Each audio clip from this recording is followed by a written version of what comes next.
ये कहानी है उस प्यार की जो शायद ही किसी इंसान को नसीब होता है। यह बात उस समय की है जब भारत और पाकिस्तान अलग नहीं हुए थे। जिनके साथ ये घटना घटित हुई वो इस दुनिया में नहीं है, पर उनकी दास्तानी मोहब्बत जरूर है। ये कहानी है खालिद नाम के शख्स की।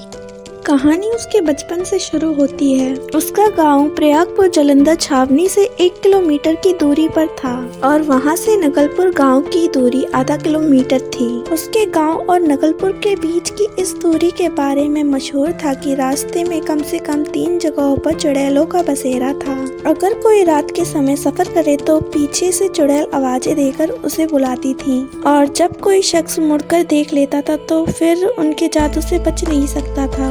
अब पता नहीं वह खालिद का वहम था या हकीकत थी। उसका वास्ता 2-3 बार रात के सफर के दौरान उन आवाजों से पड़ा, मगर उसने अपने वालिदैन की हिदायत के मुताबिक पीछे मुड़कर नहीं देखा। शायद यही वजह थी कि जिन्नों भूतों प्रेतों के मामले में उसका खौफ किसी हद तक कम हो गया था। चुड़ैलों के बसेरों के अतिरिक्त भी खालिद के गांव के पीछे की तरफ एक और जगह थी जो प्रेतग्रस्त कहलाती थी। वहाँ पर खेतों के बीच बेरी का एक पेड़ था जिसके पास ही खालिद और उसके गांव के लड़के कबड्डी खेला करते थे। लोगों को उस पेड़ से दूर रखने के लिए मिट्टी की एक दीवार सी बना दी गई थी। फिर भी सब बच्चों ने उसके एक कोने से दीवार को तोड़कर रास्ता बना लिया था। एक बार कबड्डी खेलने के दौरान खालिद की नजर अचानक ही उस मिट्टी में एक सुराख पर पड़ी जिसमें से ततैयां अंदर बाहर आ और जा रही थीं। अपनी उस कम उम्र की कम अकली के वश में होकर खालिद ने एक ढेला उठाकर उस सुराख के ऊपर दे मारा। ढेला लगने से 4-5 ततैयां मौकाए वारदात पर ही अल्लाह ताला को प्यारी हो गई, जबकि कुछ भाग्यशाली जख्मी भी हो गई थी। उस शरारत को करने के बाद इस हैरत अंगेज मंजर को खालिद बड़ी ही हैरानी और उत्सुकता से देख ही रहा था कि उसको ऐसा महसूस हुआ कि जैसे किसी ने उसके श्रीमुख पर एक जोरदार चांटा शरद पवार की तरह खींच कर दिया हो और वह उसी जगह पर गिरकर बेहोश हो गया। वहाँ पर मौजूद सभी कबड्डी खेलने वाले लड़के खालिद को बेहोश देखकर परेशान हो गए और तुरंत ही उन्होंने खालिद को उठाकर घर पर पहुंचा दिया। माँ और दादी खालिद को बेहोश देखकर घबरा गईं और रोना पीटना शुरू कर दिया। जब उन्होंने खालिद को लाने वाले लड़कों से सारा मांजरा सुना तो तुरंत गांव के एक ओझा को बुलवाया। उसके इलाज रूपी कोशिशों से काफी देर के बाद खालिद को होश आया। उसने खालिद के घर वालों को बतलाया कि वो ततैया दरअसल में जिन थे जो कि उस समय शादी के जलसे में भाग ले रहे थे। इस बच्चे ने जो ढीला मारा था उससे लगने से एक ही खानदान का प्रमुख जिन और उसकी 2 बेटियां और एक जवान बेटा मारे गए थे। उसकी बीवी इस हमले के दौरान जख्मी हो गई थी, जबकि उसकी एक बेटी जो कि अंदर प्रवेश कर चुकी थी वो बच गई थी। उसी ने इस बच्चे को मारने की कोशिश की थी, लेकिन अच्छी किस्मत के बलबूते पे यह बच गया। उस ओझा ने लगातार 7 दिन तक आकर के खालिद का इलाज किया और फिर खालिद की बाजू पर एक काला धागा इस चेतावनी के साथ बांधा कि यह टूटने न पाए। इसी दौरान मुल्क का बंटवारा हो गया तो खालिद और उसका परिवार पाकिस्तान में सक्खर चले गए। सक्खर में 2 साल के बाद 5वीं कक्षा में दाखिले के बाद पढ़ाई से मन बेजार होने के कारण खालिद के पिता ने खालिद को एक ओवरसियर के साथ हेल्पर लगा दिया था। एक दिन घर से निकलते समय दरवाजे में लगी हुई कील से खालिद की बाजू जख्मी होने के साथ साथ वो पवित्र धागा भी टूट गया। खालिद को इसका पता तब चला जब किसी ने आकर उसके गाल पर एक जोरदार जन्नाटेदार थप्पड़ मारा और उसका गला दबाया। वह चीख मारकर बेहोश हो गया। यह खालिद की खुशकिस्मती थी कि उसके घर के नजदीक ही मस्जिद के मौलवी साहब रहते थे, लिहाजा खालिद के बेहोश होने के बाद उसका जख्मी बाजू तथा टूटा हुआ धागा देखने के बाद खालिद की दादी अम्मा अज़मा ने मौलवी साहब को बुला भेजा। मौलवी साहब ने आकर एक तावीज़ खालिद को पहनने के लिए दिया और ताकीद की कि उसे हमेशा पहने रहना, वरना जीनी तुम्हें कभी जिंदा नहीं छोड़ेगी। इसके अलावा उन्होंने यह भी कहा कि मेरा इल्म इतना ही है, मैंने तुम्हें उससे महफूज कर दिया है, मगर तुम किसी बड़े आमिल तांत्रिक के पास जरूर चले जाना। इस घटना के कुछ अरसे के बाद खालिद ने खरात का काम सीखना शुरू कर दिया था। एक रोज खालिद के पिता को उनके ओवरसियर ने एक अंग्रेज साहब की गाड़ी को ठीक करने के लिए उनके बंगले में भेजा, जो कि वहां से कुछ फासले पर कॉलोनी में बना हुआ था। खालिद के पिता ने वहां जाते हुए खालिद से कहा, बेटा छुट्टी करके वहीं पर आ जाना, हम वहीं से इकट्ठे ही अपने घर को चलेंगे। खालिद दोपहर के 3 बजे के करीब अपनी साइकिल से वहां पर पहुंच गया। उस बंगले में अंग्रेज साहब अपनी बीवी और बेटी के साथ रहते थे। जब खालिद वहां पर पहुंचा तो वह लड़की वहां पर झूला झूल रही थी और खालिद के पिता गैराज में मोटर ठीक कर रहे थे। खालिद खामोशी से अपने पिता के पास जाकर खड़ा हो गया। जब उस लड़की ने खालिद को वहां पर खड़ा देखा तो इशारे से खालिद को अपने पास बुलाया और टूटी फूटी उर्दू में उसने उसका नाम पूछा। खालिद ने कहा, मेरा नाम खालिद है। लड़की ने कहा, मेरा नाम एनी है। और खालिद से पूछा, तुम झूला झूलेगा? खालिद के सिर हिलाने पर वह झूले पर से उतर गई। फिर वह दोनों बारी बारी से उस झूले पर झूलते रहे। इसके बाद खालिद की उस लड़की से अच्छी खासी दोस्ती हो गई। उसके बाद खालिद भी अक्सर उसके पास खेलने के लिए जाने लगा। लेकिन एक बात पर खालिद बहुत हैरान होता था कि जब भी वह उस बंगले में एनी से मिलने जाया करता था, वह उसको हर बार बाहर ही खेलती मिली और खालिद को उसके अलावा कोई और दूसरा नजर नहीं आया। एक दिन खालिद ने झूला झूलते समय एनी से कहा, आओ एनी, मेरे साथ बैठकर झूला झूलो। वह फौरन ही राजी हो गई, लेकिन जैसे ही उसने खालिद के पास बैठने की कोशिश की, एकदम से चीख मारकर पीछे हट गई। खालिद ने पूछा, क्या हुआ? वह बोली कि लगता है किसी चीज ने काट लिया है। खालिद ने उसके हाथों की तरफ देखा तो वहाँ कुछ भी नहीं था। वह बोली, तुम अपने कपड़ों में देखो। खालिद ने अपने कपड़े झाड़े मगर उसे कुछ नहीं मिला। इस पर वह खालिद से बोली, अपनी कमीज उतार कर देखो। खालिद ने अपनी कमीज उतारी और उसने खालिद के गले में लटकते हुए तावीज को देखा तो बोली, यह क्या है, इसे उतारो। लेकिन खालिद ने मना कर दिया। उसके क्यों के जवाब में खालिद ने बताया कि एक जिन्नी मेरे पीछे पड़ी हुई है, तावीज उतारने पर वो मुझको खत्म कर देगी। यह सुनकर वह खामोश रह गई। एक दिन नहाते समय गलती से खालिद तावीज को घर में भूल गया और एनी के पास खेलने चला गया। एनी आज खालिद को देखकर बहुत खुश थी। वह उसे लॉन के वीरान हिस्से में ले गई। वहाँ एक पुराना कुआं था। खालिद ने उसमें झांककर देखा तो उसे चक्कर आ गए। कुआं बहुत गहरा था। खालिद के बाद एनी उसमें झांकने लगी तो मुंडेल की एक ईंट उसके पैरों से फिसल गई। वह कुएं में गिरने के करीब थी कि खालिद ने झपटकर उसका बाजू पकड़ लिया। उस वक्त तक उसका आधा से ज्यादा धड़ कुएं में जा चुका था। उसकी वजन की वजह से खालिद के पैर भी उखड़ रहे थे, मगर खालिद ने एड़ी चोटी का जोर लगाकर बड़ी जद्दोजहद के बाद उसे बाहर खींच ही लिया। इस पर वह खालिद की आभारी हुई और उसे शुक्रिया अदा किया। दूसरे दिन जब खालिद उस बंगले पर गया तो एनी से उसकी मुलाकात नहीं हुई। आखिर कई रोज के बाद खालिद ने बंगले वाले अंग्रेज से एनी के बारे में पूछा तो वह बोला, हमारी तो कोई बेटी नहीं है, हम दोनों मियाँ बीवी ही यहाँ पर रहते हैं। यह सुनकर खालिद को बहुत हैरत हुई। धीरे धीरे खालिद उसे भूल गया और फिर कभी उधर नहीं गया। इस घटना के काफी अरसे के बाद जब खालिद की उम्र 17 साल थी, एक रोज वह कारखाने से छुट्टी करके घर आ रहा था कि पीछे से एक गाड़ी ने हॉर्न दिया। खालिद इस कदर थका हुआ था कि हॉर्न सुन नहीं सका और वो गाड़ी उससे टकरा गई। गाड़ी की टक्कर से खालिद सड़क पर गिरा और थोड़ी देर के लिए बेहोश हो गया। जब वो खालिद को होश आया तो उसने देखा कि एक लड़की जो कि शक्ल सूरत से बिल्कुल अंग्रेज लग रही थी, जो उसे उठा रही थी। तुम हमको नहीं पहचाना खालिद? वह खालिद से बोली। खालिद हैरान हुआ कि यह लड़की कौन है। खालिद उसे पहचान नहीं सका। हम एनी है एनी, वह बोली। हम और तुम उस बंगले में झूला झूलता था। अब खालिद ने गौर से उसका चेहरा देखा तो पहचान गया। खालिद के यह कहने पर कि तुम्हारे पिता ने तो कह दिया था कि तुम उनकी बेटी नहीं हो।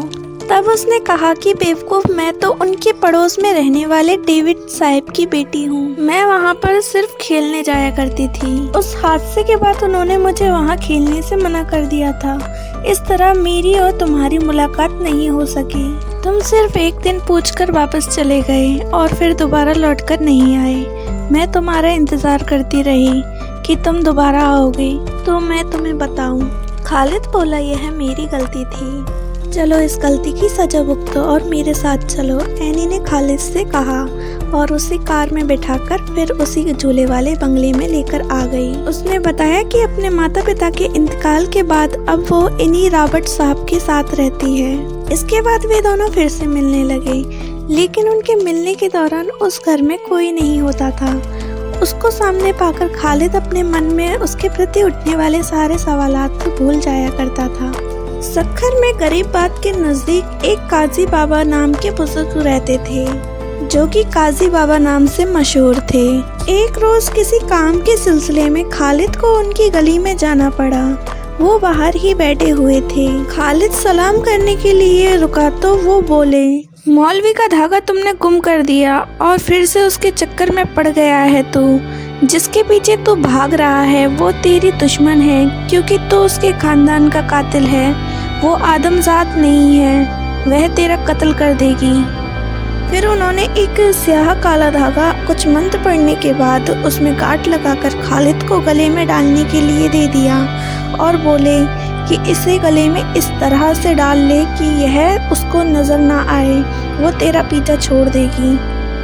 खालिद वह धागा गले में पहनकर शाम को फिर से एनी से जब मिलने पहुंचा तो वह बड़ी ही बेताबी और बेचैनी से खालिद का इंतजार कर रही थी। उसने बड़ी बेतकल्लुफी से खालिद के गले में अपनी गोरी बाहें डाल दी, मगर जैसे ही उसने खालिद के बदन को छुआ वह जोरदार चीख मारकर एकदम से झटके से अलग हो गई और गौर से खालिद की तरफ देखते हुए बोली, खालिद क्या बात है, आज तुम्हारे बदन से आग निकल रही है। इस पर खालिद ने कह दिया कि नहीं, कोई खास बात नहीं है, मगर वो बिना पल के झपकाए गौर से खालिद को देखे ही जा रही थी। खालिद ने उससे पूछा कि वो सच में अपनी हकीकत बताए कि वो असल में कौन है। खालिद के सवाल के जवाब में वो खालिद को बड़ी ही अजीब सी नज़रों से देखने लगी। फिर बोली कि खालिद, हम दोनों एक लंबे अरसे से एक साथ हैं, फिर भी तुम मुझ पर शक कर रहे हो, आखिर क्यों? खालिद ने उसको गौर से देखते हुए कहा, इसलिए कि तुम आदमजात नहीं हो। वह हंसते हुए बोली कि तुम्हें गलतफहमी हुई है, मैं भी तुम्हारी तरह एक इंसान हूँ। खालिद ने कहा, तुम बताना नहीं चाहती, खैर यह हमारी आखिरी मुलाकात है, आइंदा मैं यहाँ पर कभी भी नहीं आऊँगा। ऐसा मत कहो। वह मछली की तरह तड़पकर बोली, मैं तुम्हारी मोहब्बत में इतना आगे बढ़ चुकी हूँ कि अब मेरे पास वापसी की कोई भी राह नहीं रही। खालिद ने कहा, अच्छा तो फिर तुम्हें इसी मोहब्बत की कसम मुझको अपनी हकीकत बता दो। एनी की आंखें आंसुओं से भर गई। उसने कहा, अब मैं मजबूर हो गई हूँ कि तुम्हें सब कुछ सच बता दूँ, मगर उसके बाद हमारे रास्ते जुदा हो जाएंगे। क्या तुम यह सदमा सह लोगे? खालिद उत्सुकता से इतना दीवाना हो रहा था कि उसने बगैर सोचे समझे ही कह दिया कि हाँ।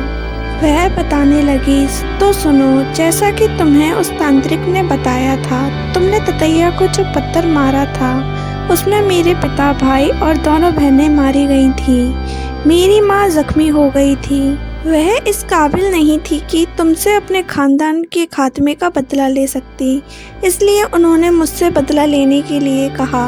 यही वजह थी कि मैं बार बार रूप बदलकर तुम्हारे पास आई और बदला लेने की कोशिश की, मगर उस दिन जब तुमने कुएं में गिरने से मेरी जान बचाई तो मैंने बदला लेने का इरादा छोड़ दिया था। लेकिन अब जो मैं दोबारा तुम्हारे नज़दीक आई थी तो अपनी माँ के कहने पर आई थी, मगर तुम्हारी मोहब्बत में गिरफ्तार हो गई। आज मुझे अपने दिल पर पत्थर रखकर तुम्हें जान से मार देना था, क्योंकि मेरी माँ ने मुझको जो मोहलत दी थी उसका आज आखिरी दिन था, मगर इत्तेफाक से आज ही मेरी माँ का इंतकाल हो गया। उस वक्त मैं उसके सिरहाने थी और जब मैंने उसे तुम्हारी बातें बताई तो उसने तुम्हें माफ़ कर दिया। इसलिए मैं हद से ज़्यादा खुश थी कि अब मैं हमेशा के लिए तुम्हारे संग रहूँगी, मगर ऐसा लगता है कि खुशियाँ मेरे नसीब में नहीं, क्योंकि अपनी हकीकत बताने के बाद भी मैं तुम्हारे साथ नहीं रह सकती। इतना कहकर वह रोने लगी। जब वह खामोश हुई तो खालिद ने पूछा, तुम तो जीनी हो और जब तुम कुएं में गिरने लगी थी तो अपनी ताकत से काम लेकर तुम खुद अपनी जान बचा सकती थी, फिर तुमने उस समय ऐसा क्यों नहीं किया? एनी बोली, नहीं, हमारी भी कुछ हदें होती हैं। हम जिस रूप में होती हैं उसकी खूबी और खामी हमारे साथ चलती है। अगर ऐसा ना होता तो मेरे घर वाले तुम्हारे हाथ से लगने वाले मिट्टी के ढेले से ना मारे जाते।